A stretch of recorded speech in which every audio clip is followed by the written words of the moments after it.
Recording in progress. Okay, thank you very much. My name is Margaret Farmer, and I'm co-chair of the Jeffreys Point Neighborhood Association. And we're going to do very brief introductions right now, and then you'll get a chance to meet everyone in greater detail later. But very quickly, if other members of the board could say hello, keep in mind that Andrew Pike is not available this evening due to a prior commitment. Tyler? Hi, I'm Tyler Lane. I'm Joanna Cook. I'm Aubrey Hartnett. And Aubrey has multiple tiny humans who are super cute with her, who we will occasionally get to say hello to as well. Notice this meeting is being recorded. You do not have to turn on your camera during this meeting. You do not have to have your name displayed. The recording of this meeting is stored on the jeffreyspoint.org website. It is hosted on YouTube, but it is not searchable there. If you do not wish to have your voice recorded, in addition to not having your face or name recorded, you can submit questions in the chat as you prefer. A few quick announcements. This coming Saturday, March 15th from 2 to 4 p.m., there is going to be an Eastie seed swap at the Boston East Apartments. This is open to all. It is completely free. Bring some sweet seeds and swap with your friends and your neighbors. This is a great way to both get some seeds for free and promote gardening in the community and meet neighbors who are interested in gardening. We hope you'll join.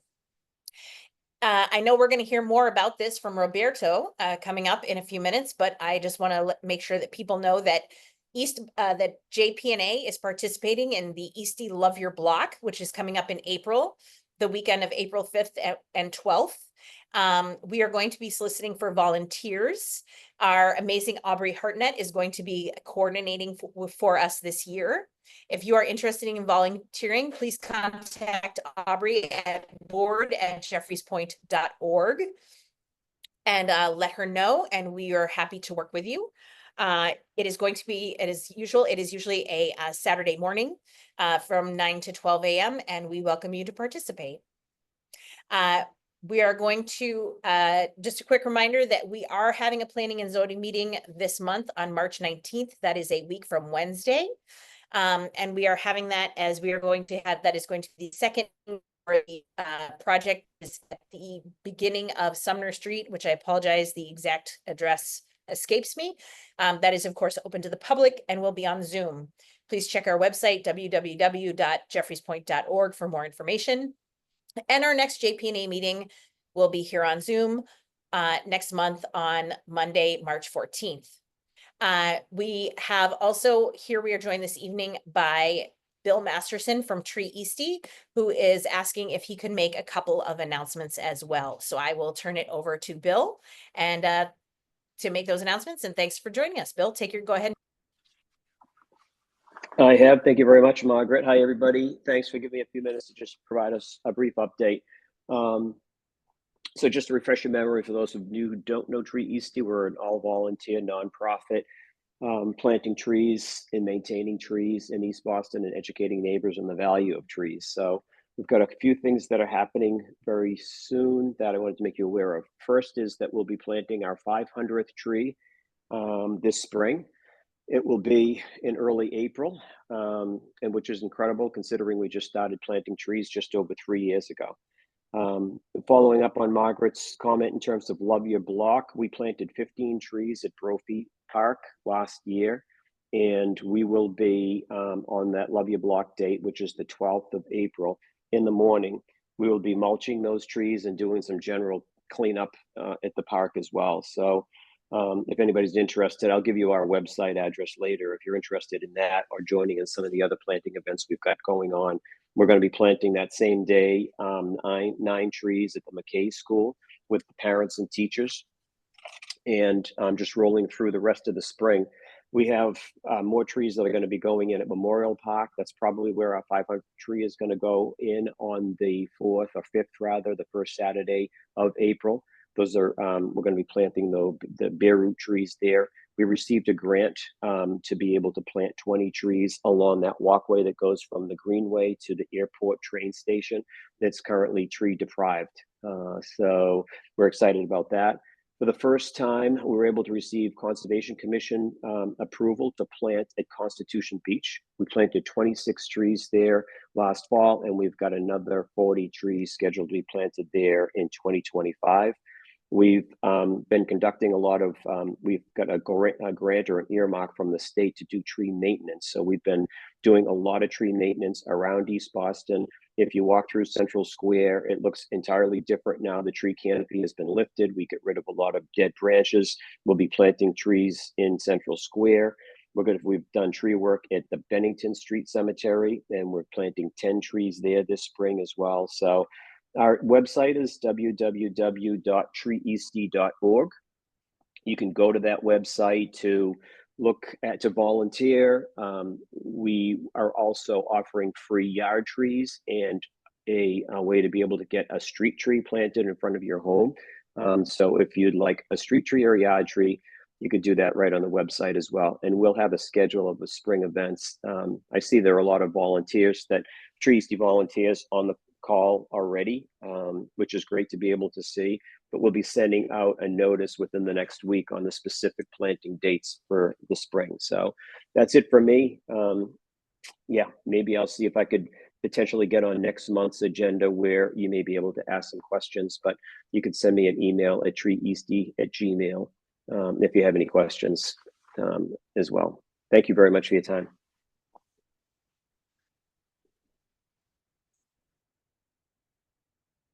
Awesome. Thank you so much, Bill. We really appreciate all of your amazing work that you're doing here in the community.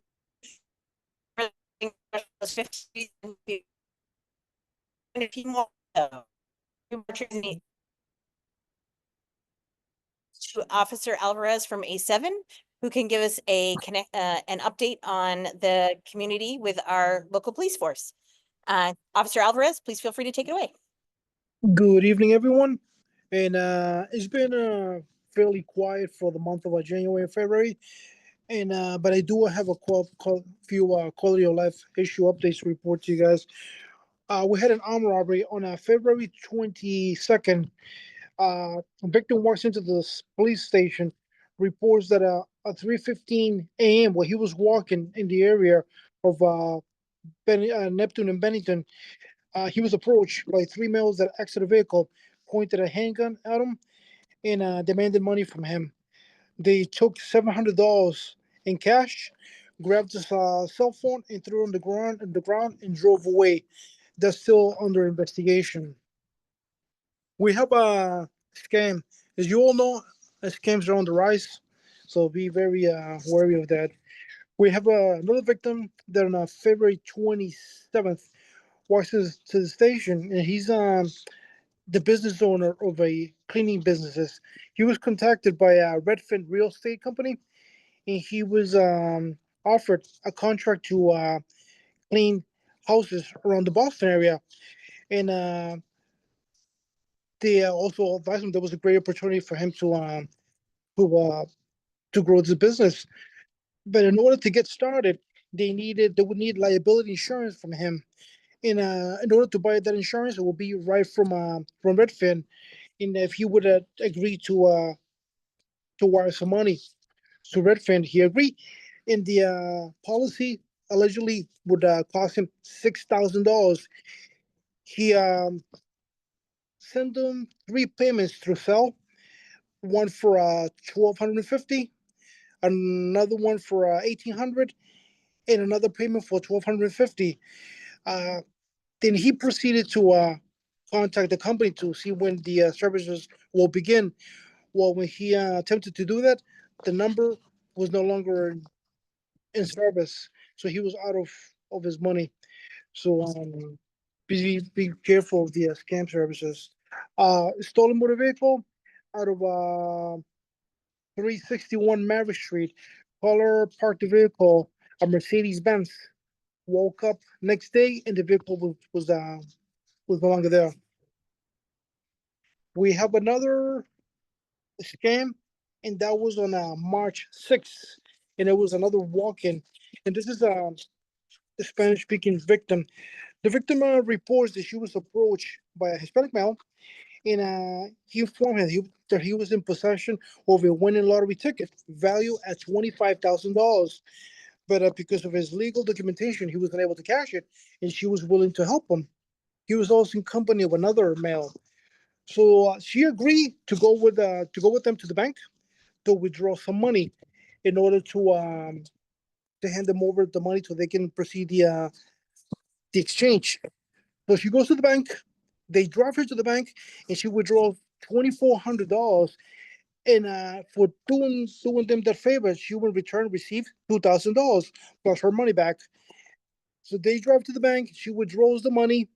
Later, they receive a call from another person alleging that he's the lawyer. In She was informed that in order for her to get her money, they would have to go to meet the lawyer at another different location, and she agreed to do this. So they drive to Meridian in Westgate, and she gets dropped off so she can meet the lawyer. And these guys, the suspects, drive away towards Chelsea with her money, and she was out of $2,400. That's another scam. We have a larceny from a vehicle. We have a caller that reports that on a March 5th, she was noticed that she was having problems with her BMW with the electrical system. She drives the car into the shop, and the mechanic advises her that the headlight adapters were stolen from the vehicle. Each adapter is valued at $300. And on March 6th, we have a stolen package of 81 Lubeck Street, and that's all I have. Do you guys have any questions?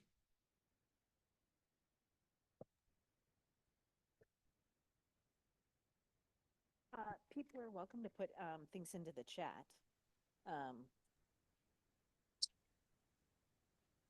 Also, Officer Alvarez, please, if you could put your contact information in the chat as well. We're happy to share that with everyone and make sure that they have the ability to contact you directly if they have questions. I sure will. Also, a reminder that if you are looking to dispose of any prescription or even non-prescription medication, there is a box in the A7 lobby that you can drop items off, no questions asked, and dispose of them that way safely.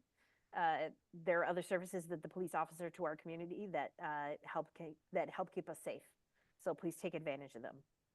And I do notice that Bill Masterson also took advantage of putting contact information in the chat as well.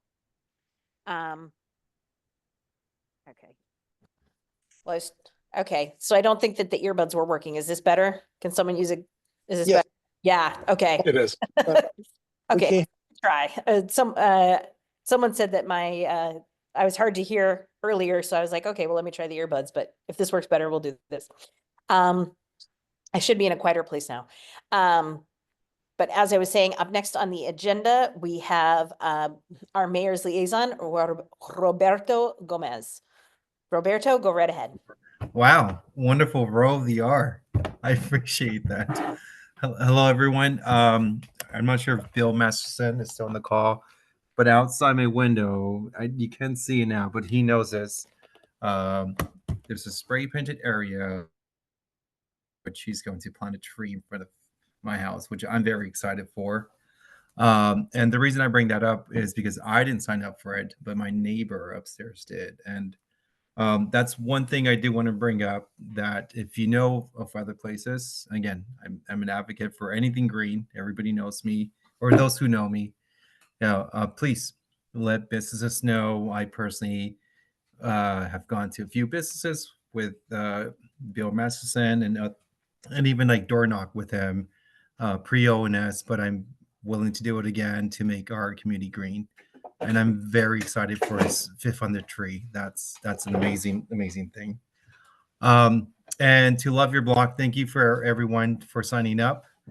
We had the most signups at the city in East Boston, in which I take a lot of pride for, because people care. People love the community we're in, but most importantly, people want to steward the land. And that's something I really admire from everyone in this call and the groups who signed up. One thing I do want to bring up as an update, it's somewhat of homework, but good homework. If you know of areas where you want a speed hump, please let us know. We're meeting with streets once a month. And when I say we're meeting with streets once a month, we are adding things to the workload, meaning areas that need attention.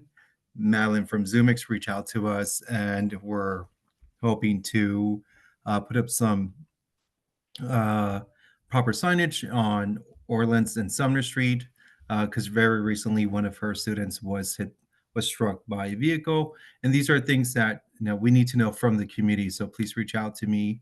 That's one thing we are very concerned about. Not that I don't know the neighborhood, but if you live on one particular street that needs more attention, please bring it up to me. You could always 311, and when you do 311, just make sure you tell the individual, even if it's through your app, you assign to Roberto Gomez. And what that means is within a minute or 2 minutes, my phone will ring. And then I'll definitely get pushed forward to it.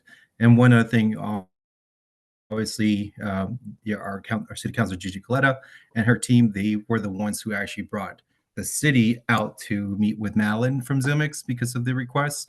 So every time you also do reach out to them, they're honest. They are, I'm saying it's a nice way, they're pressing on us as well. They're advocating for the community. So do reach out to your civic groups that we have here, your elected officials, and anyone that, your neighbors as well. And the last thing I will have is just, it's a update.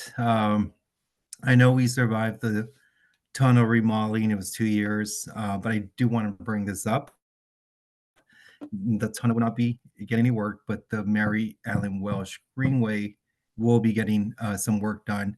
And for those of you who do not know, I'm happy to add the link on the website. I'm sorry, I'm happy to add the link here on the chat. They're working on a few things, on some electrical work, obviously, and some green infrastructure improvements. And that, from what I was told, will start in June this year and go on till December next year, which it is a long time. And if this is news for anyone here, if it's new news to anyone here, please reach out to me. I'm able to share the details that I have. We are trying to figure out, when I say we, Alex DeFranco from Pierce Park, which some of you are familiar with, the Friends of Mary Ellen Welsh Greenway. We're including many groups who are going to be affected by this, and as well as committee members like yourself who use the Greenway. We're hoping to have one more conversation before we initiate the process. And what that is, it's trying to figure out detours, also trying to figure out areas where we could open up, and then that's what I'm here for. I'll linger in the call. I'll put up my information. Please reach out to me at any point. And then I want to give a shout out to the civic group. Dennis Sullivan, who's on the group, I don't think he's on the call today, connected me with the trustees member. And it was just a simple conversation to catch up because he couldn't make the call. And in that conversation, she is now looking to add more community gardens to the neighborhood. If you know of any spaces, please. Yeah, I know. It's amazing. It's amazing. I'm happy to connect you with her directly. And this is kudos to the Jeffreys Point Neighborhood Association for that. That would have not happened if Dennis didn't connect me with her. It's not that I'm not doing that type of work, but this is something, it was kind of like taking advantage of like the abilities, and that's what happened. So they have 2 million, they want to use it, and please let me know if you know of any spaces that are empty, even if it's market value, she said. Right, we'll connect soon. And again, this is something your city council is petitioning for and pushing forward as well. And if there's any questions, send them on the chat or reach out to me. You can call me. I will put my cell phone on the chat here as well. thanks for having me. Roberto, just quickly, can you clarify, for those who don't know, where on the Greenway is closing down? Because it's not the entire Greenway, correct? Correct. Well, I have to say it's a lot of the Greenway. I do have to say that.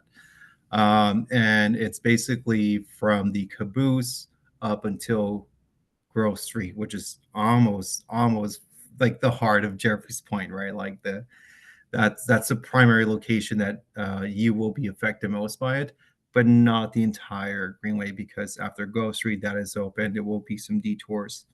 So from Grove Street up until the Caboose, that will be under construction. The reason, and this is a very valid reason, the reason it will be closed is because a lot of the work is going to be electrical, and there will be a lot of the thing is, there's not going to be live wires, but there will be areas with live feed that are sectioned off. And as not precautionary, that's not the word, but as safety, and we have to keep that closed off. So what is happening now, and thank you for asking, Joanna, is that we are trying to figure out what can we do, when can we open up the crosswalks. That's a conversation we had today. This is the third conversation, not the final conversation. Nothing is set for June, but we're hoping by this week to at least have yeses or nos, and then requests, anything else we need to request going forward before June.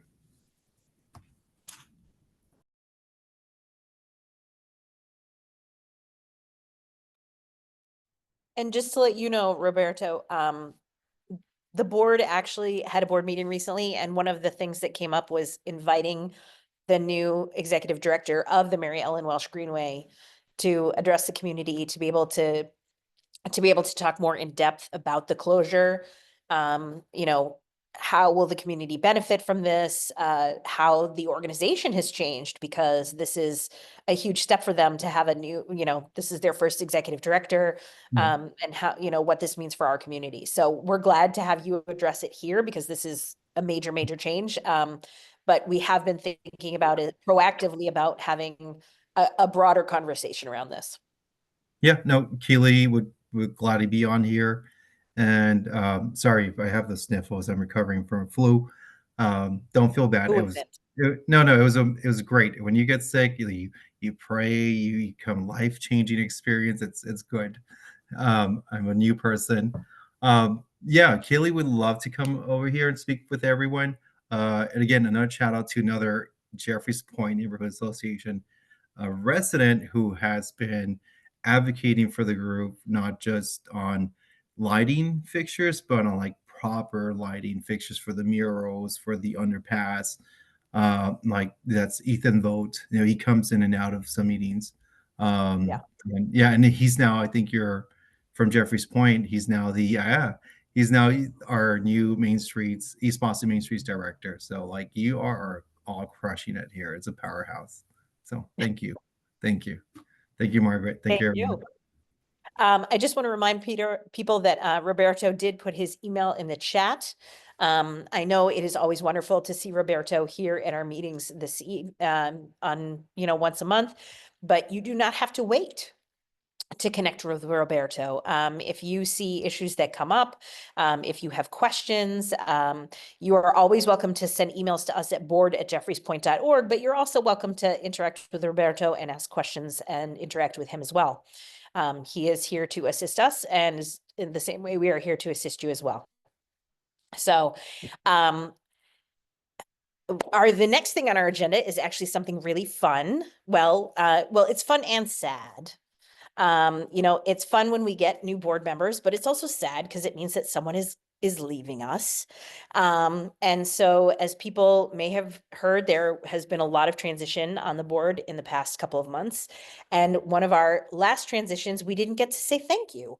And so Josh Schmidt, who is available this evening, we were going to honor him in January, and unfortunately he has had a really intensive couple of months. Josh changed jobs and got married.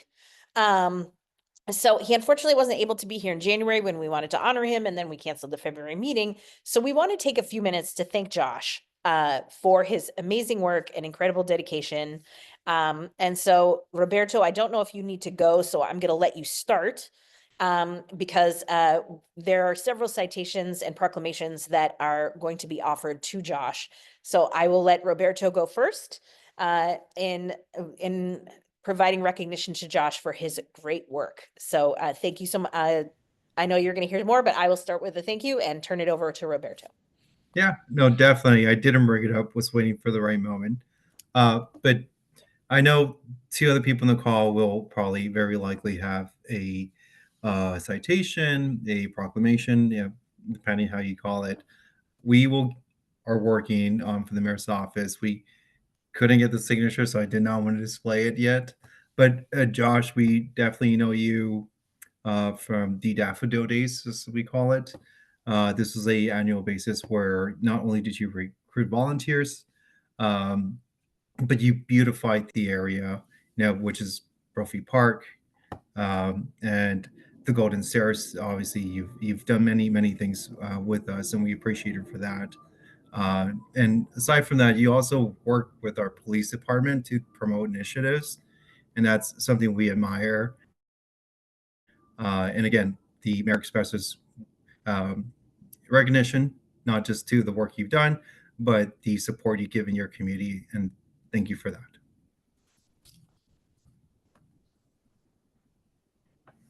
Thank you so much. We are, as I mentioned, we are joined by a number of people who are going to provide recognition this evening. I'm not doing this in a particular order. So Yamina Lakhmi, who is from Senator Edwards' office, we'd like to call upon her to provide some recognition as well. Yamina, can I turn it over to you? Hi, can you guys hear me? Awesome. Hello, everyone. I'm Yamina from State Senator Lydia Edwards' office. I'm here to listen in, but also most importantly to recognize Josh for all the hard work that you've done and your commitment to Jeffreys Point Neighborhood Association and to just East Boston in general. I wanted to make mine a little personal because when I started on Lydia's team in the council's office, I always saw you working really, really hard for East Boston, for the Jeffreys Point Neighborhood Association. We also do have a citation. So if you can just send me your address or if you want to meet up, I would love to just give that to you as well. But thank you so much for all your hard work and your commitment. And I'm kind of sad that we're losing you, but I know you'll still be here if we need you. Thank you. Thank you, Mina. Thank you. Absolutely. And then I would also like to call on Marcella from Adrian Modero's office. Marcella, I saw you a moment ago. There you are, Hi, Marcella everyone. Lopez Romero. Hi, everyone. Can you hear me? Okay, perfect. So, unfortunately, the representative wasn't able to be here tonight, but hopefully I will be sufficient. And again, unfortunately, our citation's currently in the mail office in the State House. So, unfortunately, that's there. But please imagine I have it right here, and it's all very official looking, in recognition of Josh, your exciting contributions to the Jeffrey Point Neighborhood Association and the East Boston community. I feel like I've known you since I've begun working, and I've seen you so active in the community, and it's like you're everywhere, and you do so much work for the residents of East Boston and the people who attend Jeffrey Point's Neighborhood Association. You've always played such a vital role in organizing fun and engaging community events like the Easter egg hunt, or potlucks, whether it's coordinating details behind the scenes or making sure that residents feel heard. You've always been kind of the spirit of community engagement, and you kind of define that the heart of East Boston, because that's what it is, community engagement. And your kindness and commitment to helping others, it's shown through everything that you've done as a board member and beyond. Whether it was connecting residents to state or city services, you've always been a trusted and friendly face in the community. And we were so fortunate to have you in this role, and we're so sad to lose you. But I know you're going to be on to better things, bigger things, and I'm looking forward to what the future has in store with you for you. And we're always here. So thank you. Thank you, Marcella. Thank you. And I'm calling on her now because we are also going to hear from her again later on this evening. our city councilor, Gabriela Coletta Zapata. Gabriela, go right ahead. Thank you, Margaret. Hi, Josh.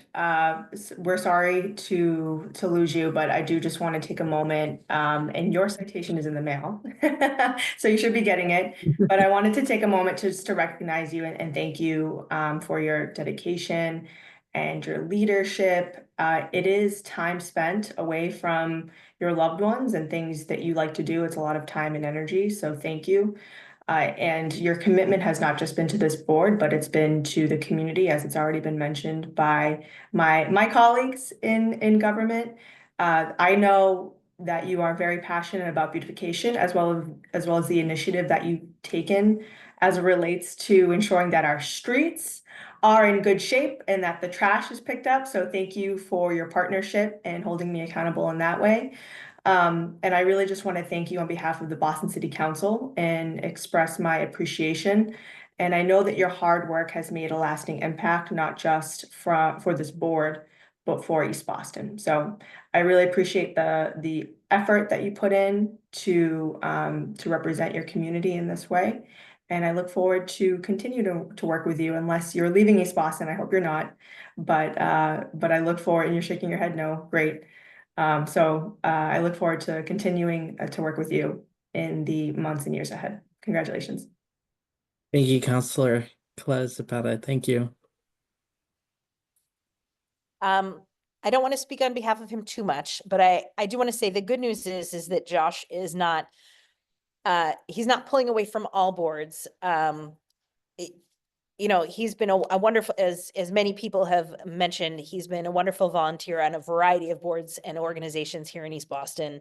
And he's simply going to be focusing on one or two. And, you know, you got to respect that. You know, Josh, you've done great work here at the JPNA, and, you know, we've been very grateful, but, you know, you're a volunteer, but it's a lot of work.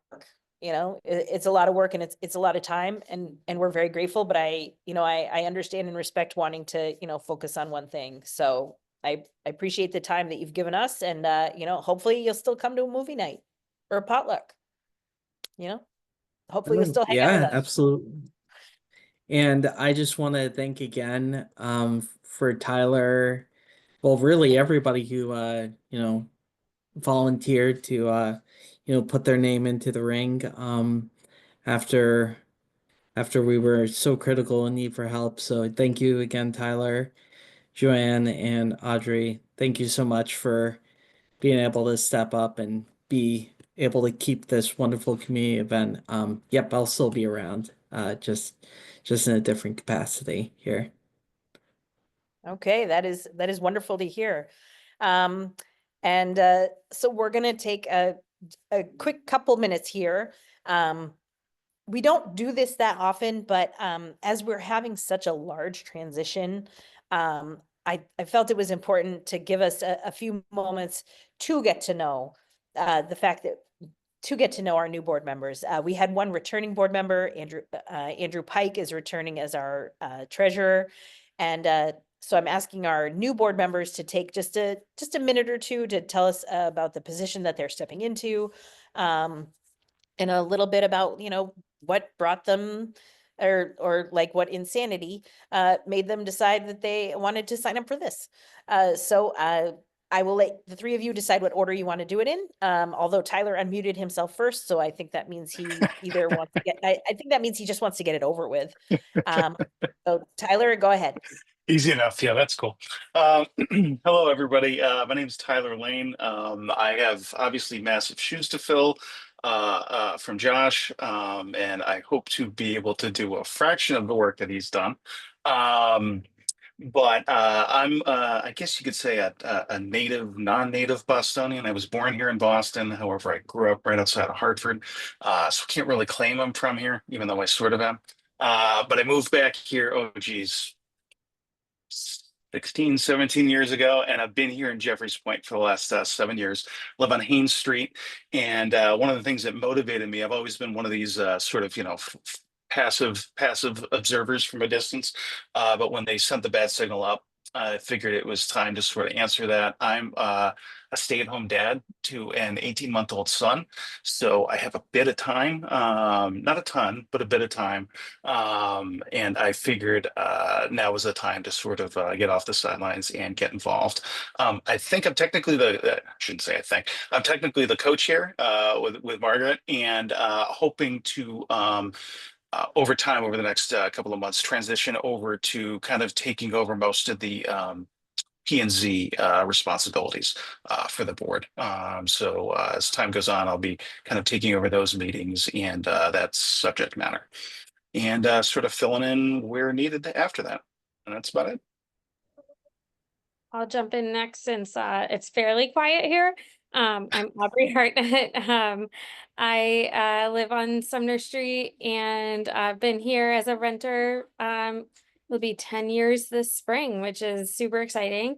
I have 3 children that I've been raising here in the public schools and the East Boston Social Centers. So I've been our family and the BCYF. So our family is just like deeply embedded in everything that Eastie has to give, and has just deeply benefited from the work of the JPNA, from, Halloween fun to, Margaret's book giveaways and everything. It's just, we've just had so much joy from living here in Jeffries Point from the past 10 years. And kind of despite having, my youngest is 9 months, so much chaos, it just also felt like the time to really give back, like feeling like I'm truly part of this community and in a place to give back. So excited to be vice chair, so that that will mean a lot of involvement in whatever events and activities are part of the JPNA.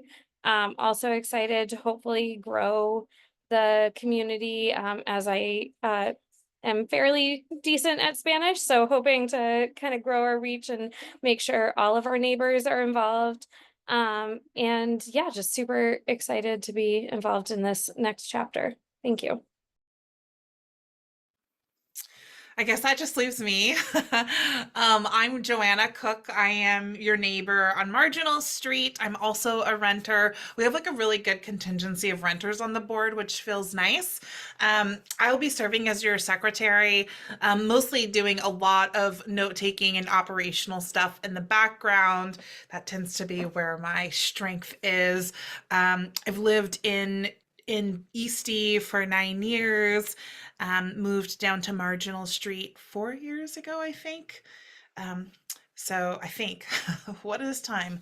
I'm really passionate about food access in the neighborhood. So you'll have seen me do some volunteer work around the Little Free Pantry. I am part of community gardening here in Eastie. I want to start up another Little Free Pantry, one focused actually here in Jeffries Point. The only current one running in Eastie is way up near Channel Fish. And so hoping to develop another one down here to meet our neighbors' needs, at least in small part. But yeah, food access is a big part of the work that I do. So if that interests you, or if you have ideas, please feel free to reach out to me. Happy to coordinate. But yeah, happy to be serving the neighborhood. Joanna, you forgot to mention you're a celebrity to everyone. Am I a celebrity? I saw you on TV. Oh, okay. So usually about half of my paycheck is invested into the Quiet Few. I am a single woman. I was gonna say young single, that's a lie. So my friends and I often meet up at the Quiet Few. That's sort of our place. And I was very honored to be on Diners, Drive-Ins, and Dives with Guy Fieri and our lovely, lovely neighbors at the Quiet Few. Yeah, I do sign autographs, but I want a part. If you sell it, I want a kickback. That's the only deal. So, Do you offer cocktails? Like, do you have a signature cocktail? no, but I told Josh he should probably make one in my name. So we'll see. I'd be willing to investigate what that was. I gotta tell you that. Thanks. Okay. Thank you so much. I'm glad to have everybody. You will be seeing a lot more of us. So as it is 7:43, and I know there are other things on the agenda that people are interested in hearing about, I'm going to invite Michael Zayas from Eastie Farm to unmute himself. And we are going to be watching a presentation from Eastie Farm. So Michael, I saw you here. I thought I saw you here. There you I'm are. here. I am here. Yes, you mentioned you were having a problem with your camera. So if you only have access to your sound, that is okay. We will operate your slides for you. Thank you. That would be great. Okay. Apologies again for not having the audio, and big congrats to Josh for everything that you're doing for East Boston and have been doing for many years.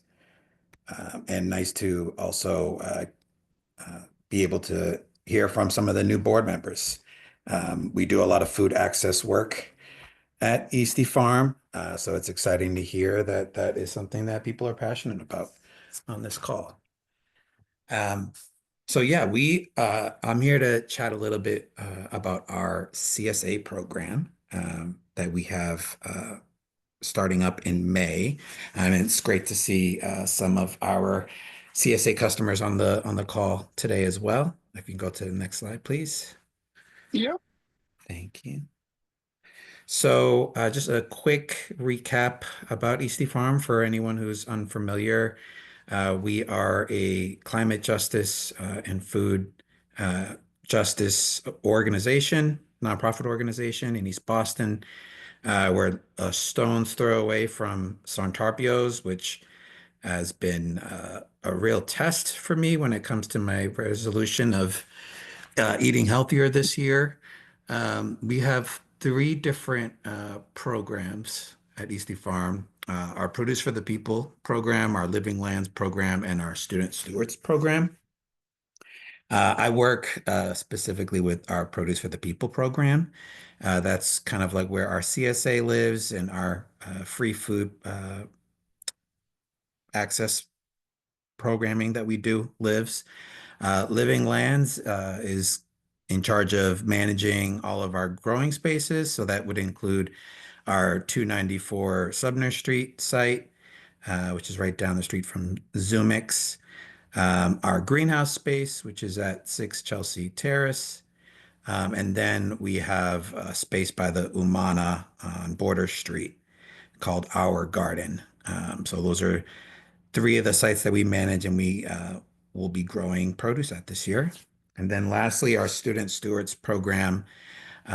This is where our Climate Corps program lives, which maybe some of you are familiar with. Last year, we had a $1 million grant that we were able to utilize towards hiring 40 youth and providing them with training on green jobs and education about food deserts, food access, and food insecurity in East Boston and the surrounding cities.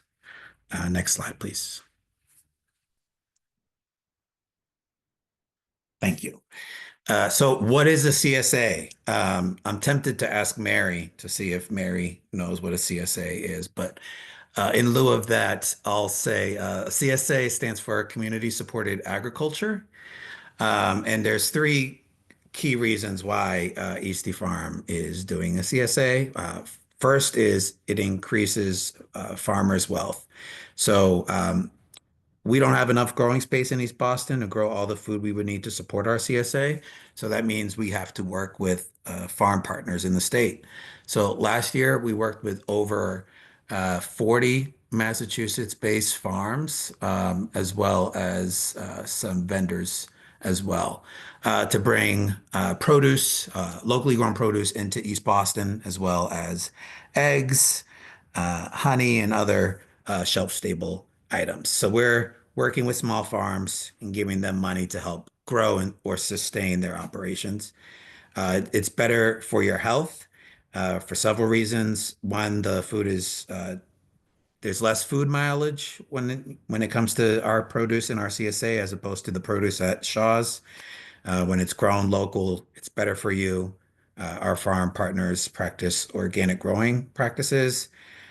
So the quality is there, and we're helping reduce our impacts on the climate by reducing the amount of emissions. And then we're keeping all of the money in the state. So all of the money that we are able to provide our farms is going directly to them and staying in the state. Next slide, please.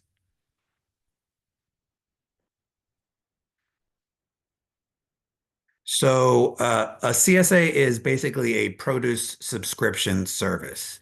Our CSA is 25 weeks, runs from the last week of May through mid-November. We have a couple of different options for payment. We take upfront payments, and we also have a monthly payment plan. You might be wondering why an upfront payment.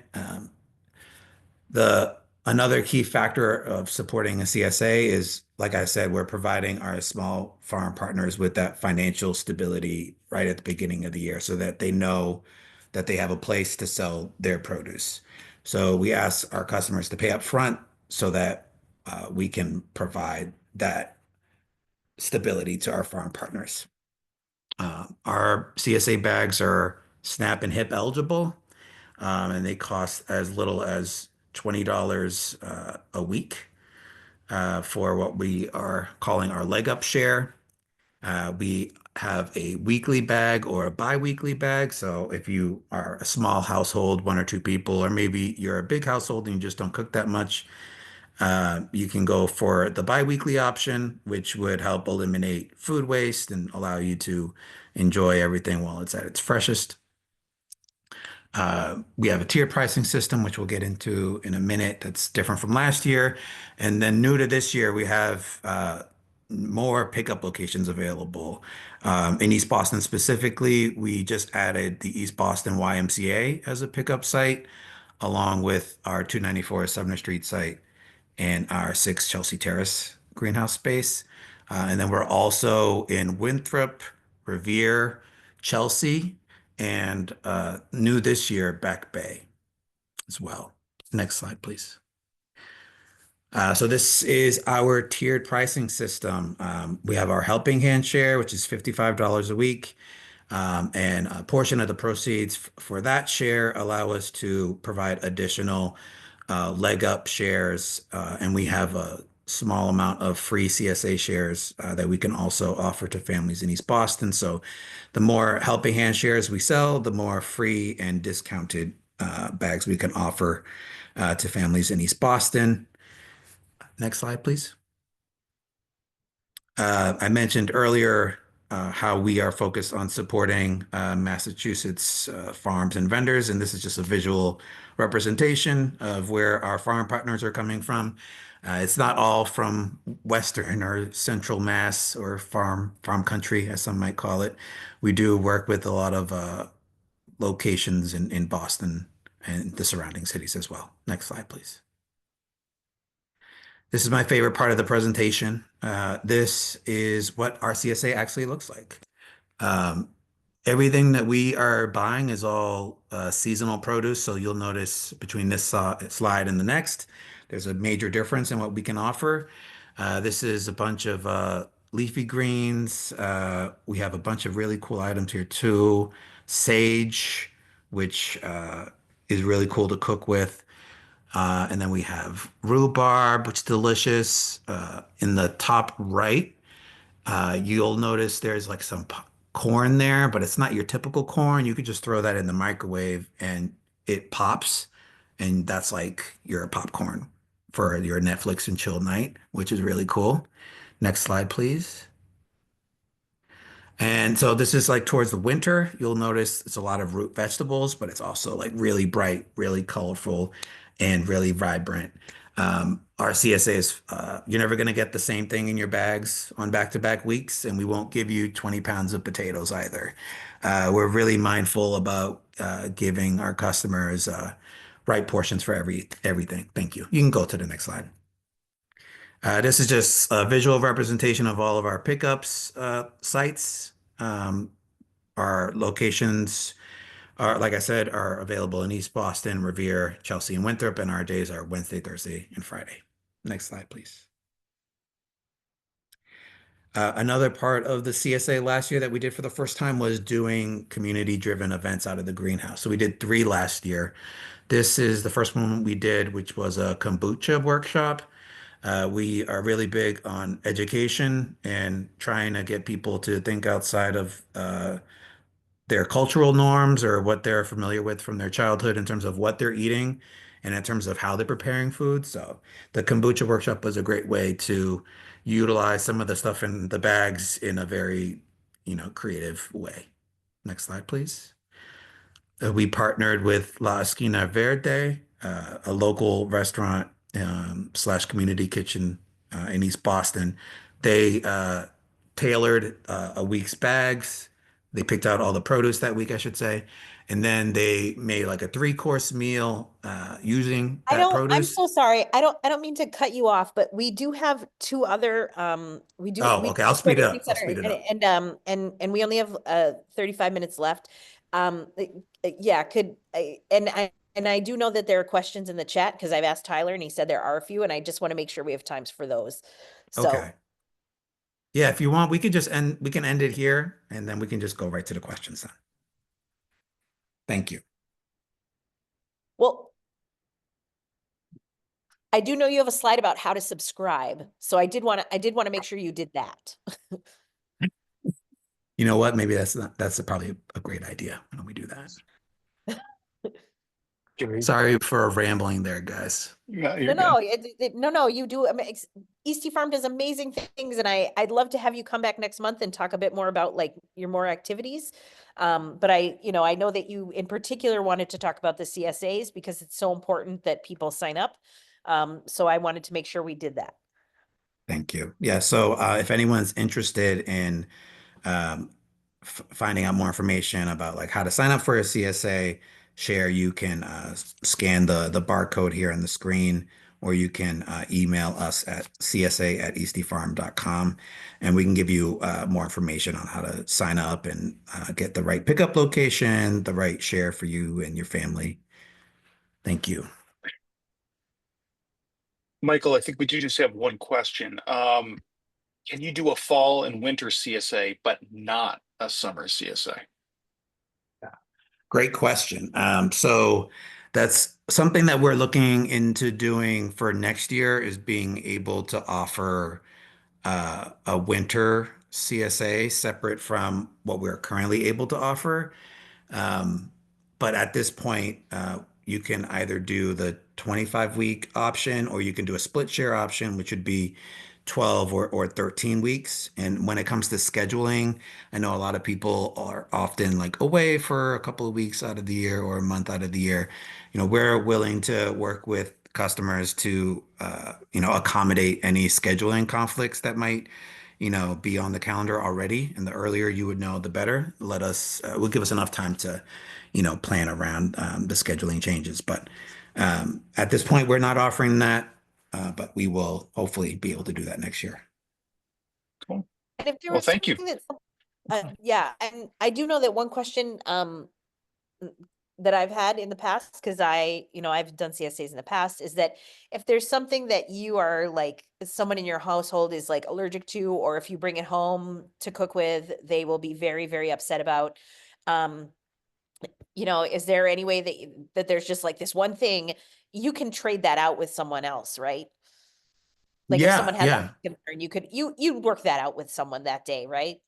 Yeah. So throughout the sign up process, we ask that question about allergies. And then also on the day of your pickup, there will be swap boxes at your location, and you can swap those items out for another item that might be better for you guys. Yeah, absolutely. Eastie Farm, the goal is for having you eat vegetables. They don't want you to go home with a vegetable you don't like, or a vegetable that you're going to say to yourself like, oh my God, why did I get this? CSAs are a wonderful way to get fresh vegetables from local farmers. And it's also a great way to be introduced to vegetables that you might not normally buy, and find a way to have a little bit of a culinary adventure. So, Michael, thank you so much for being here. I am sorry to rush you. I know that the next 2 presenters are going to have a lot of questions. And I also know that if we run even a minute past 8:30, I'm going to get emails. So I apologize for rushing you there a little bit at the end. No worries. Thank you.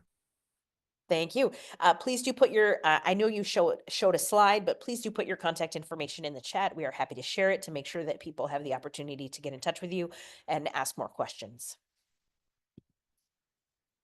Okay. Next up, we have Boston Harbor Shipyard and Marina.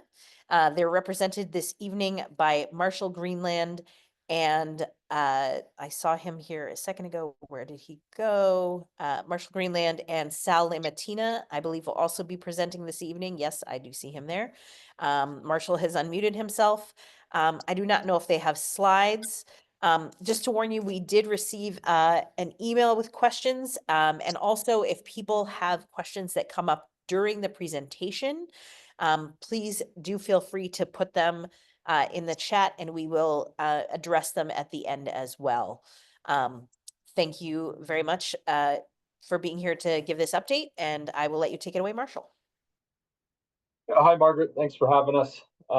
No slides tonight, just here to give a quick update on what we've been doing and take any questions that anyone may have. So I think we've come to we've been trying to give some updates last couple meetings, just keep everyone aware of our progress.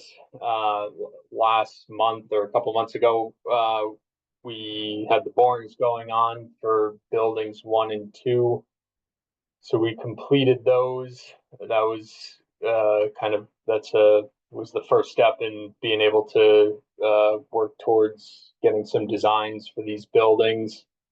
I know one of the questions was about the testing for building 2.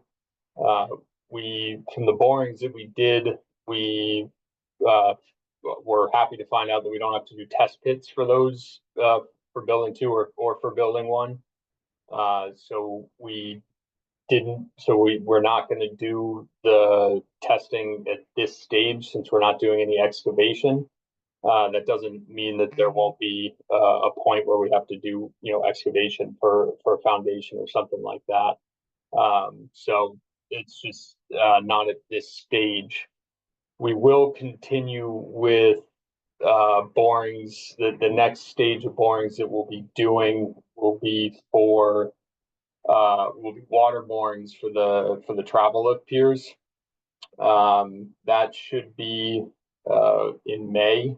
So that'll be a barge out off the head wall where our 80-ton travel lift piers are going to go, and we'll be back before then to give updates and let everyone know what that is. So that's what we have planned for borings right now.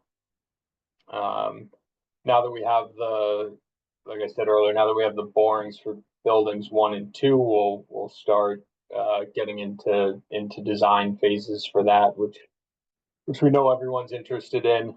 Other than that, just a general announcement. Spring's coming. We're gonna start launching boats soon, having a lot of equipment moving around the yard. So if anyone's walking through the shipyard, just kind of be aware of that. We'll be doing general spring cleanup, trying to make the site clean and nice for everyone after the winter.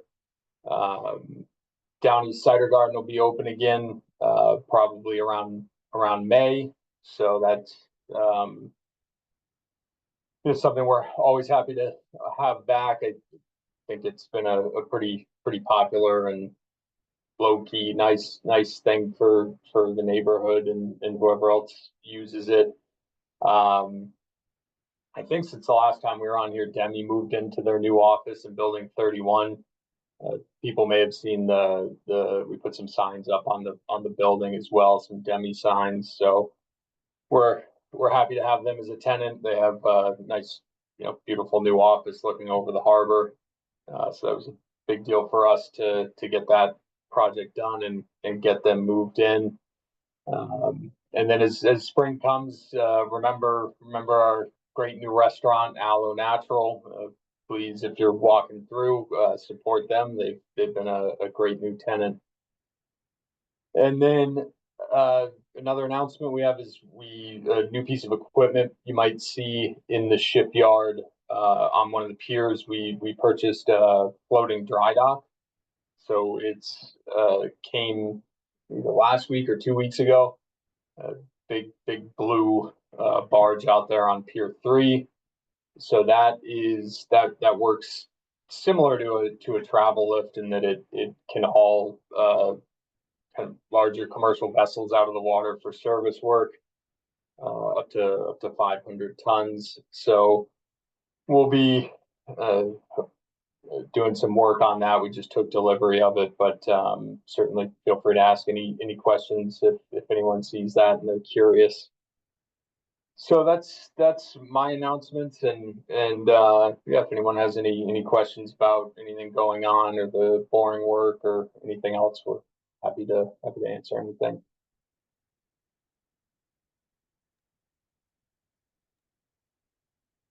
Marshall, I see we do have one question in the chat. It might be easier. I'm not sure if you can read it or if you need me to read it off for you. Might be a little easier if you just read it. Happy to read it for you though. Let me know if you need me to.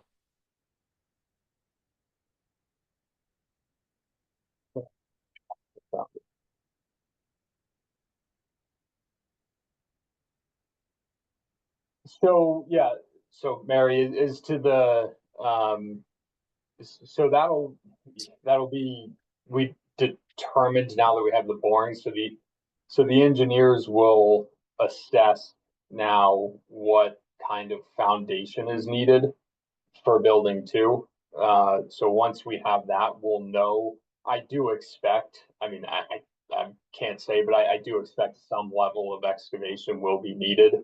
So we, same commitment that we had said before. If any excavation is needed, we'll do the testing that we discussed. We just didn't, because of the boring samples that they got when they were there were pretty, I guess, from the engineering standpoint, pretty cut and dry. They don't need to do those test pits, so no excavation was needed. So when we get the engineering and then we have permit the construction and all these things down the road, that will likely still be needed. We just don't know when that is or to what what level.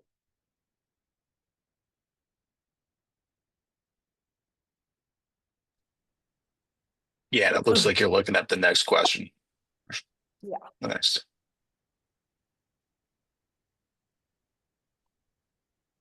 And then it looks like we have another asking about an update on the dimensions of the building for the proposed Hope Shipyard revitalization project. I'm not sure if they're talking about building 91 or what, but roofs. So I don't know. Is green? I don't know if green roofs is just a color, or if that's in reference to a type of roof, like a climate reference. But we are updating all of our roofs. I think we have two more tar and gravels to do. So in the couple of years I've been here, we've updated a large number of them. So the tar and gravel that are remaining, I don't want to say for sure, but in our like 1 to 2 years, we try and do a couple of years. So in the next 1 to 2 years, we expect all those tar and gravel roofs to be gone. So and we're glad they're saying the white TPO is a big change to appearance, hopefully positive. The white TPO has been a great product. It really it has been. We found it to be a lot better than the black rubber roofs. So that's what we're sticking with for the time being. And then from Beth, the update on the dimensions of the buildings, et cetera, proposed.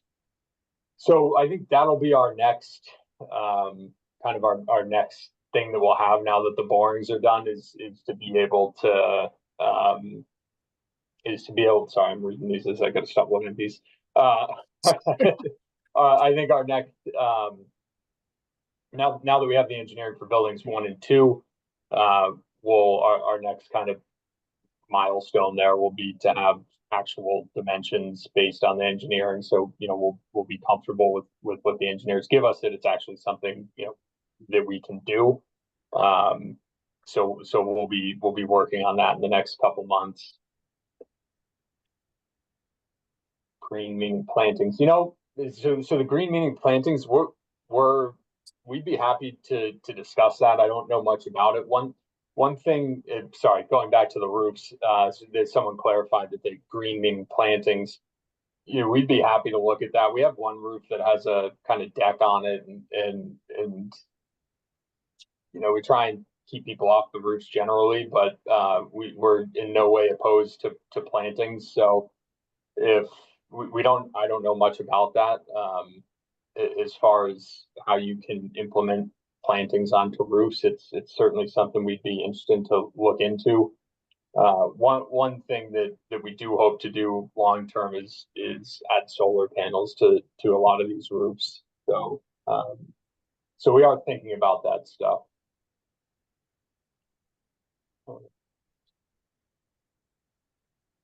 I think, Mary, the update on the timeline for construction would be once we have the engineering done, which will be underway now that we have these borings.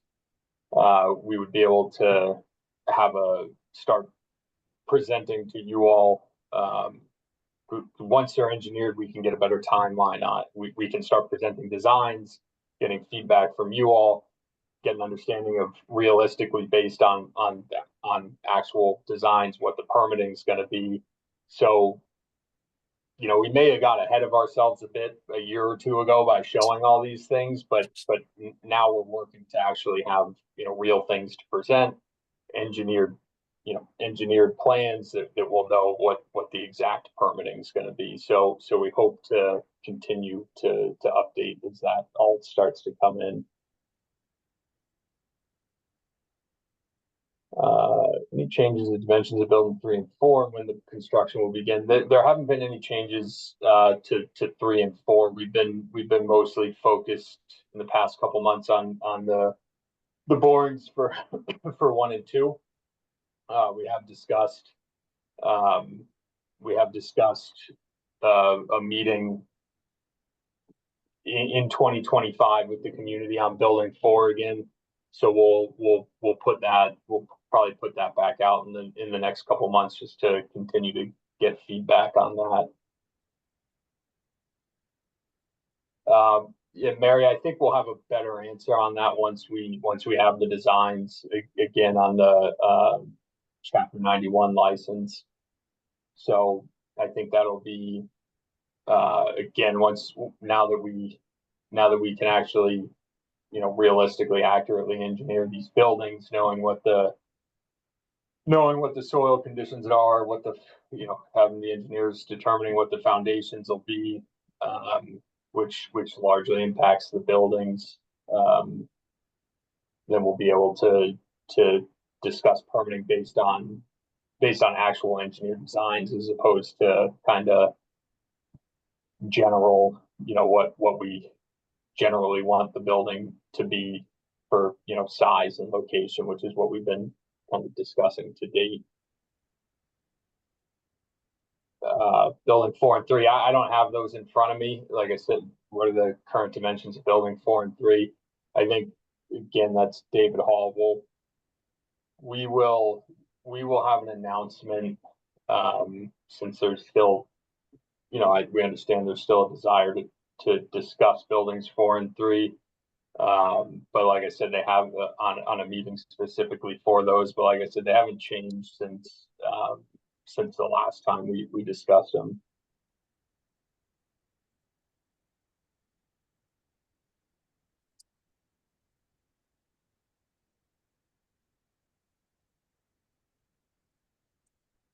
So when do you think would be the next time that you're planning on updating the community? Like, I mean, I understand it's, you say you come back when you have something to update. At the same time, I think one of the reasons that folks are, have a little bit of anxiety is because they don't know when you're coming back.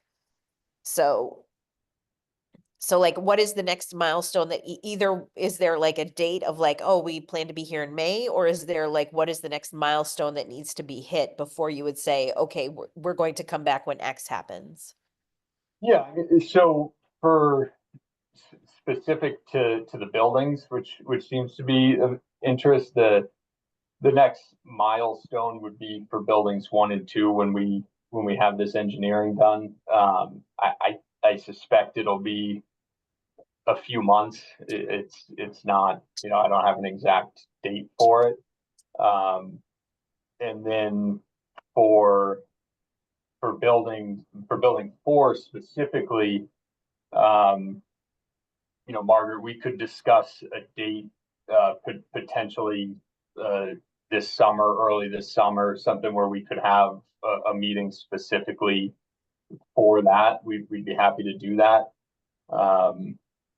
So maybe in the next week or two, we can put something on the schedule for that, so that we're not, kind of jumping around between topics.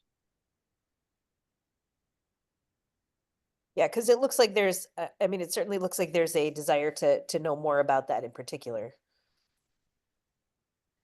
Yeah, that's what I'm seeing.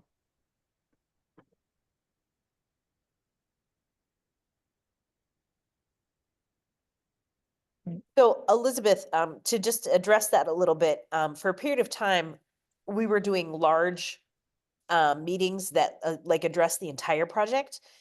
And the feedback from the community was that they wanted the ability to dive down to get into much deeper, very specific, they wanted to be able to get down to the nitty gritty aspect of things. So then we started doing meetings that focused on small aspects of the project.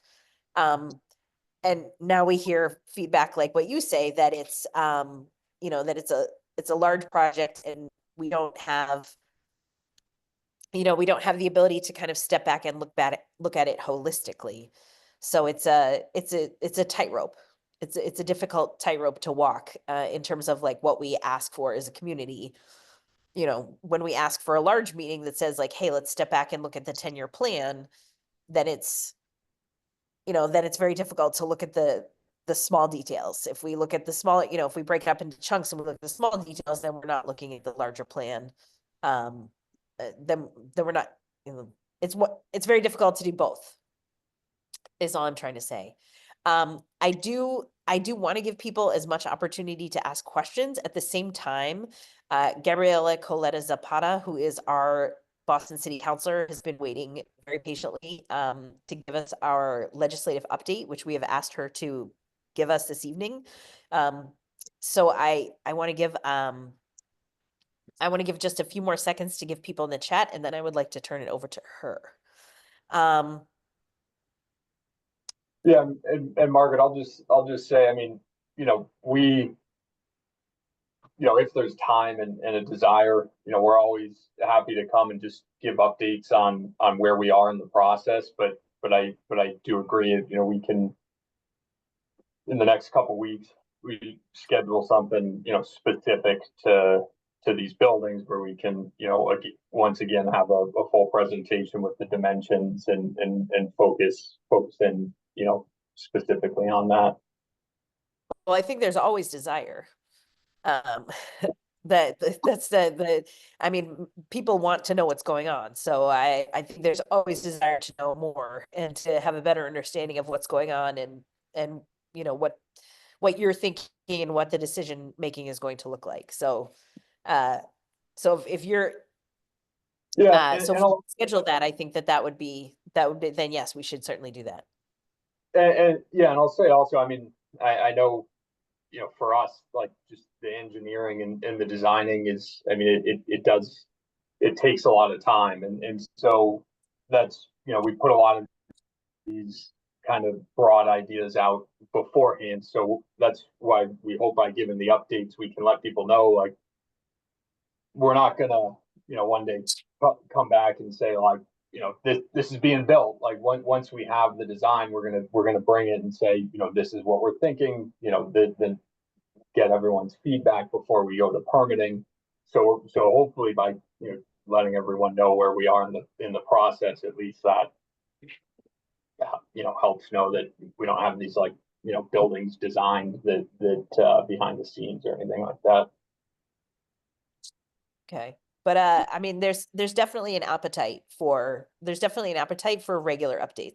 So yeah, we should work on getting on the calendar, especially as, I mean, it's a weird thing to say, but we're in March and July and August. It's highly unlikely we'll be doing any updates. So like, we really should try to we should be thinking at least one for May, potentially a second one in June. So. Okay. Yeah, Sal and I will reach out to get that on the schedule. Okay, that'd be great.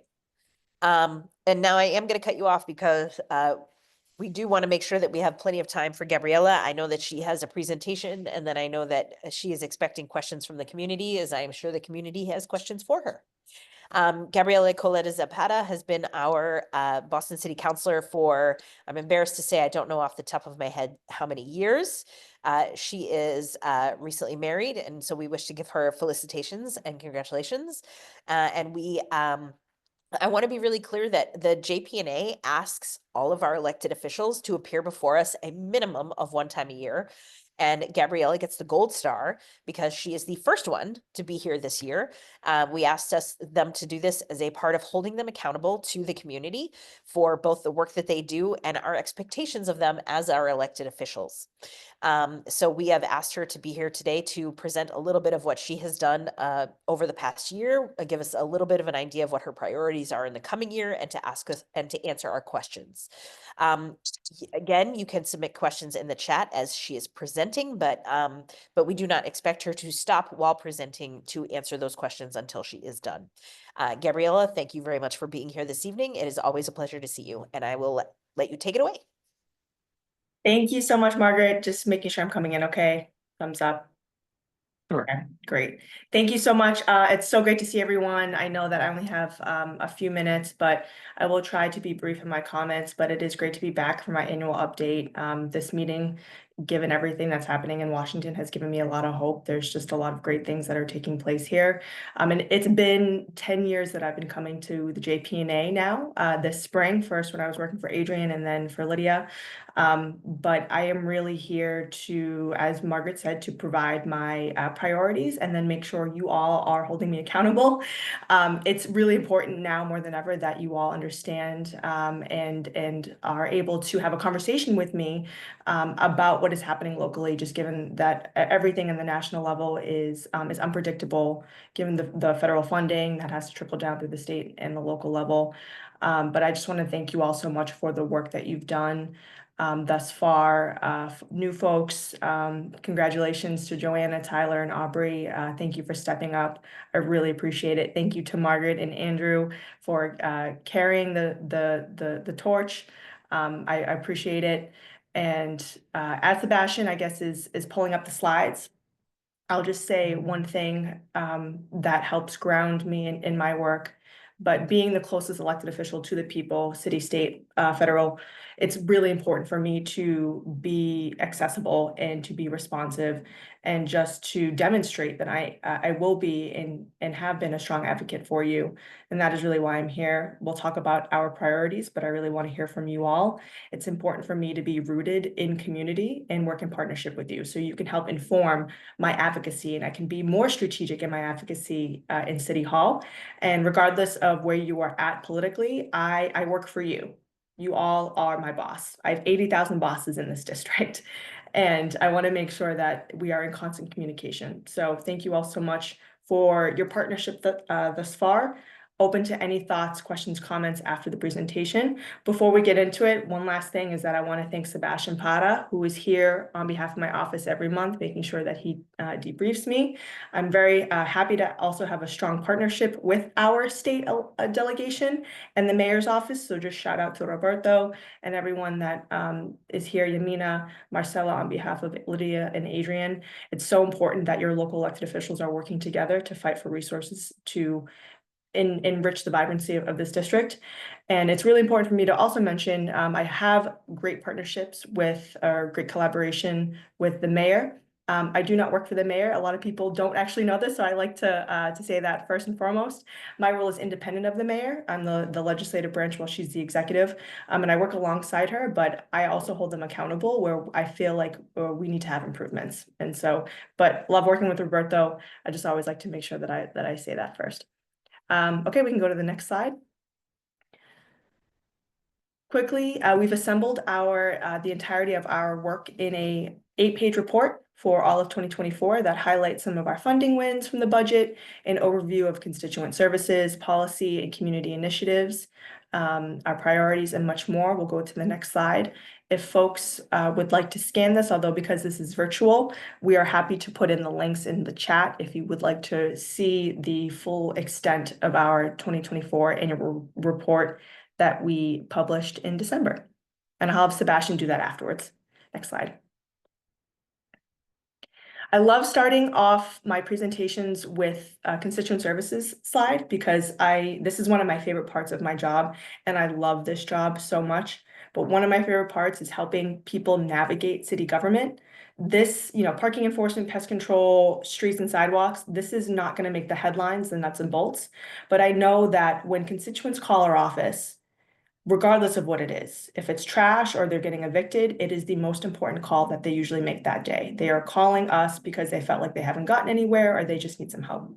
And so, working in City Hall for the last 8 years, and I've been your counselor for 3 of them, it's been amazing. I'm grateful to have cultivated relationships with chiefs, commissioners, directors, and various staff that have enabled us to get things done or to get answers quickly. So I'm really grateful to my staff who works on this as well, and shout out to Roberto for helping us with many things. With all of this being said, we do also hear frustrations of those who say that things maybe don't happen as quickly as they should, or they don't necessarily agree with an answer given by a city department.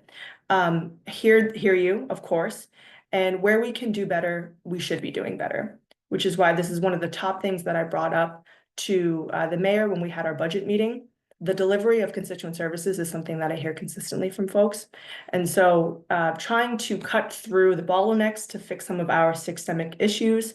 We have a lot of vacancies of personnel in the city of Boston. If you know somebody who needs a job, there are about 400 open positions that manifest in the poor delivery of constituent services. In addition to that, outdated internal systems and just backlog of issues make service slow. So we're working with the administration to resolve some of these things, and there have been improvements. We have seen a lot of structural improvements and initiatives that have resulted in just quicker turnover time. So really grateful to the mayor for that, and of course Roberto for helping us. And it goes without saying, if you need anything from us or our office, please contact us and we'll put our phone number and emails in the chat after this. Next slide. Again, being the closest elected official to the people, it's really important for me to get out of City Hall and bring City Hall to the community. So that's why we have held listening tours. I'll talk about my budget town halls in just a bit. We've done cleanups. I can't stand the amount of trash that is in our community, so we're really trying to put forth more cleanups in the community, working with younger kids and civic associations. We've also held coffee hours, and we've gone to all the senior centers. I'm meeting with all the principals in my district, and we're always on scene during an emergency, a fire or a building collapse. I think we have the QR code maybe for the last fire that happened on Saratoga Street, Sebastian, but if not, we can also share that too. But generally, I am very proud of the deep partnerships that we've built with public safety officials, with our police, with principals, local nonprofits, community activists, because again, they help to inform my advocacy. And that is how we deliver real results and results that they would like in City Hall. Next slide.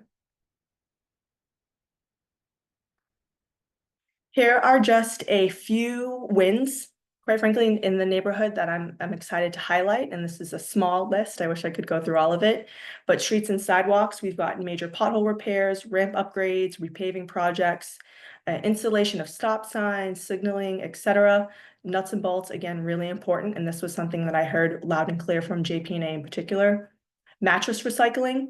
This one is I'm sure everywhere, really in Eagle Hill and Jeffries Point. But we partnered with our Department of Innovation and Technology to make appointment scheduling easier with new software. The state had passed down regulations to the city to pick up the mattresses without adequate resources or a ramp up period to prepare. And so we were really caught flat-footed at the city level in the Public Works Department. If I'm moving somewhere, I'm just going to leave my mattress. I'm not going to sit around and wait for the Public Works Department to pick it up. And so this way you can schedule your appointment ahead of time. And that has been really great. And we've seen awesome results because of it. Next is the Office of Climate Resilience. This was the culmination of 2 years of advocacy for a centralized coordination hub within the city to lead efforts to fortify our coastline to meet the sea and to protect thousands of residents that live in JP&A and all of East Boston, and to protect our businesses. It was the planning department, the environment department, crossing wires. Quite frequently, there was no person to bring all of the waterfront affinity groups together.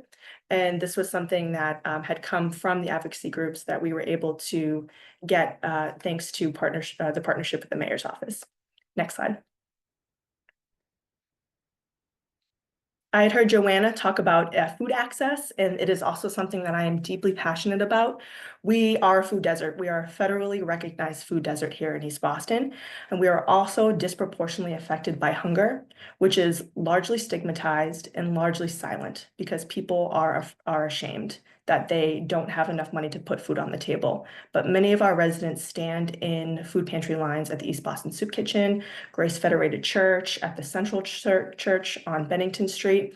And so this has been a top policy priority. We were able to successfully allocate federal funds for a food hub that is in Roxbury, but it services pantries citywide because it acts as a centralized cold storage. So now instead of the East Boston Soup Kitchen waiting for a delivery truck to come in, the East Boston Soup Kitchen can go to this centralized hub in Milan, Italy, and then bring the food back and serve it and produce it to their clientele. There's really no refrigerated storage space anywhere in the city of Boston, so this was a huge, huge thing. And we're hoping to replicate a satellite campus in East Boston and get another grocery store because we desperately need it. That one company holds a monopoly, and it's something that I'm actively working on. I just want to shout out Eastie Farm too for their incredible food access work. And then last but not least, public safety. We pushed for a successful piece of legislation to increase the Boston police age limit to address shortages. Our officers need as much help as they can get, so this can just be one solution in a suite of solutions to assist with getting more officers and cutting overtime as well. Next slide. And I will fly through these because I know that we're getting through time or getting close to time. These are just a quick summation of our budget wins. I think what I will do is say this budget is really important. This next time around, we're talking about revenues and various federal funding. Just know that your local elected officials, especially at the city level, it's basically the first line of defense to ensure that we are investing in things that we care about. We are investing in our values, and our budget should ultimately serve you. So this means more investments into the Immigrant Advancement Office, more investments into the LGBTQ office, food access or food justice, and ways to improve basic city services. So that is my value set for this upcoming budget cycle. But we do have a budget town hall coming up, and I would love to go to the next slide so you can take a look at it, put it on your calendar. Please come. This is where we talk about the new power that the council has to amend the operations budget. And I really look forward to your participation. But if not, there is a long process through the end of June for the council's budget.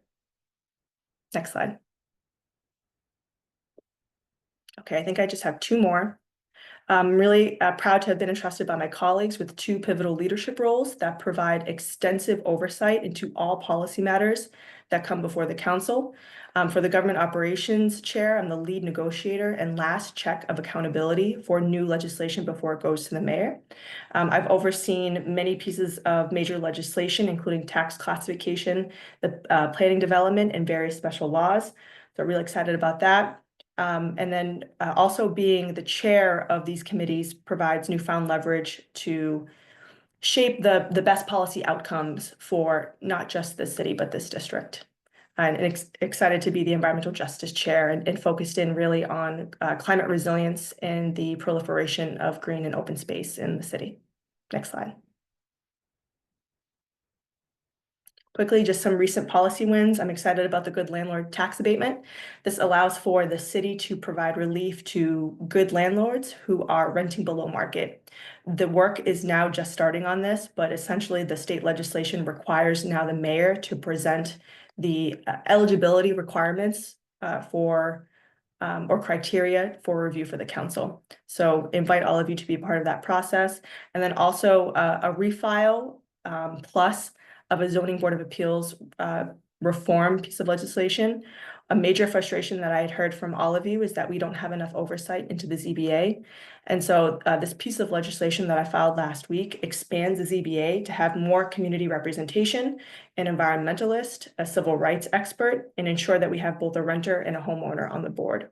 And now a step further is that the ZBA will have to come before the council and justify variances based on hardship standards written in state law in our zoning code. So I can answer more questions on that if you'd like, but want to invite you to that process, and a hearing on that is forthcoming. Oh, next slide. Okay, I think what I'll do is just say I published a 19-page report on local climate action and how Boston can be a leader in the face of what's happening down in DC. We will also put that in the chat, but essentially we just need bold action. We need to continue to keep moving forward. We have a Green New Deal mayor. That's incredible. My district will be hurt first and worst if by a hurricane or a major storm if we don't continue to move past analysis and towards implementation. And so with that comes a funding issue to create a resilient coastline that is upwards of $4 billion, $4 to $10 billion. And this has been my top issue in the council. Happy to answer any questions on it. But my take is that Boston needs to continue to lead on climate justice and climate action. And I think with that, I will close out with the last slide and just say, I know that was a lot, but it's been a pleasure and an honor to represent this district. And again, at the end of the day, I'm here to serve you. My team is always available, not just now, but at any point. I like to take meetings and go for walks, especially with the weather getting better. And we're always here, and this is a full list of my staff members' contact information. Thank you.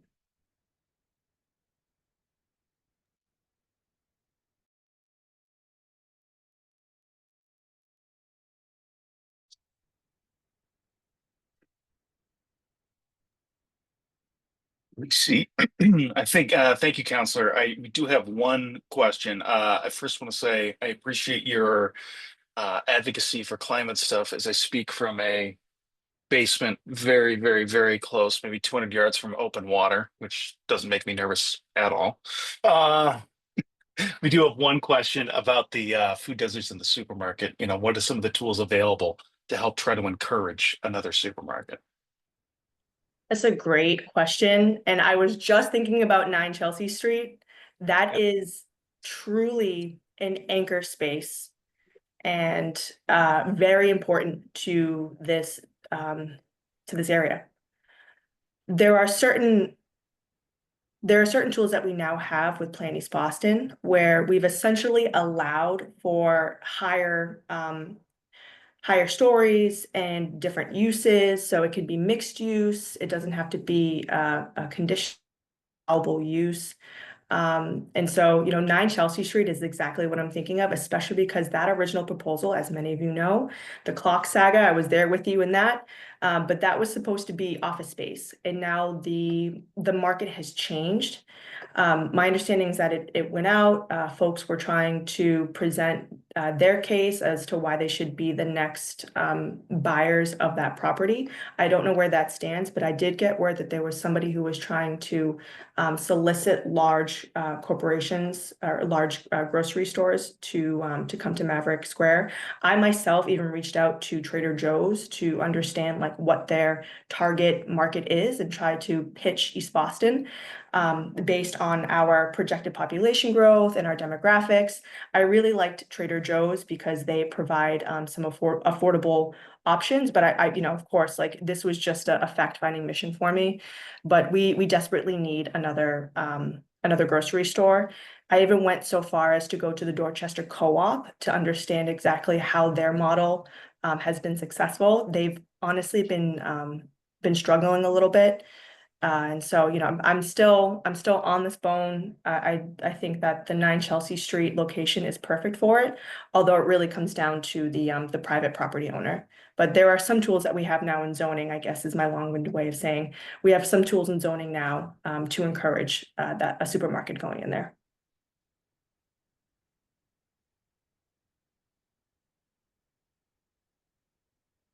But going back to 9 Chelsea, I do agree with you. I think it's a great potential spot for a grocery store, but it's been sitting just empty, like as just a pit for years now. Like, is there anything the city hall, you know, that city hall can do to say like either build it or sell it or something?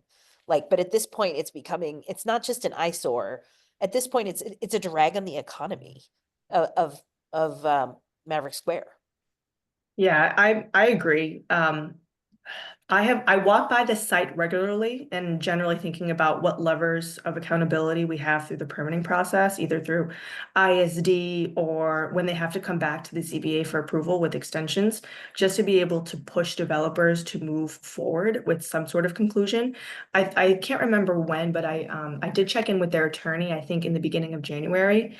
I think it really comes down to when these folks come back to the Zoning Board of Appeals to request an extension of their zoning approvals. That's where we could write a letter of opposition. Although I was heartened to hear that they were trying to move forward with selling the property and trying to find a buyer. I don't have any other updates beyond that, but I can certainly circle back and get back to you all.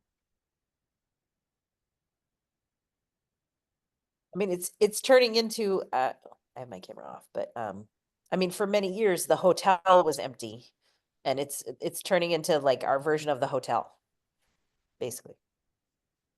Yeah. I mean, we've worked extensively on pushing the developers. Are you talking about Loftel Hotel or a different? Yeah, no, the Loftel Hotel. You know what I'm talking about. To move forward, we've pushed them to move forward with their permits. There has been incremental construction. Just when I think that they're about to go on the problem property list again because they were on there, they start construction. And that took place, I think, in 2019 in collaboration with then Chief Jerome Smith of ONS when he was working for Marty.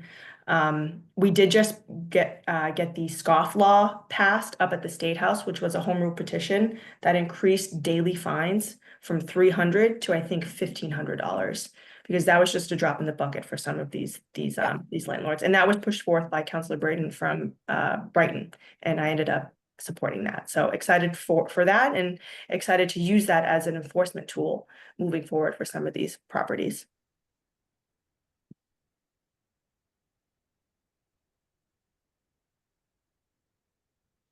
Thank you, Sebastian, for posting all that information in the chat, all those links and whatnot in the chat. Thank you for that. So I'm going to make a few more announcements. While I'm making the announcements, I do want to say that the chat remains open. And I do agree that Tyler is sitting on a future indoor pool. So please, if you do think of a question while we are making announcements, please do feel free to put questions in the chat. This is an amazing opportunity to ask our city councilor questions. And also, if you know when your next coffee hour is, Gabriella, please feel free to put that in the chat so we can encourage people to attend that as well. So just a quick reminder that the next JPNA meeting is scheduled for March, and I need to move things around on my screen so I can go catch that date. But that meeting is scheduled for our next monthly meeting is is April 14th. That is going to be the second Monday of the month at 7 p.m. on Zoom.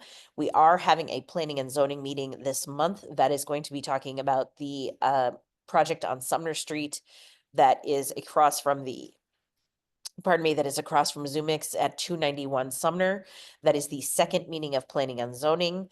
That is a project owned and will be developed by Rosa Martinez Gonzalez, being presented by attorney Richard Linz, and the architect is Joy Street Design. As always, we greatly appreciate you being here this evening. We know that there are a lot more fun things to do, but this is an investment in your community and an opportunity to meet your neighbors. So thank you all for being here this evening. If you have any questions, please contact us at board@jeffreyspoint.org. A copy of the meeting minutes and the recording from this evening will go up on our website at jeffreyspoint.org. Yes, www.jeffreyspoint.org. Thank you so much and have a great day. I declare this meeting over and we can stop the recording. Thanks, Got it. everyone. Have a good night, everyone. Have a good night.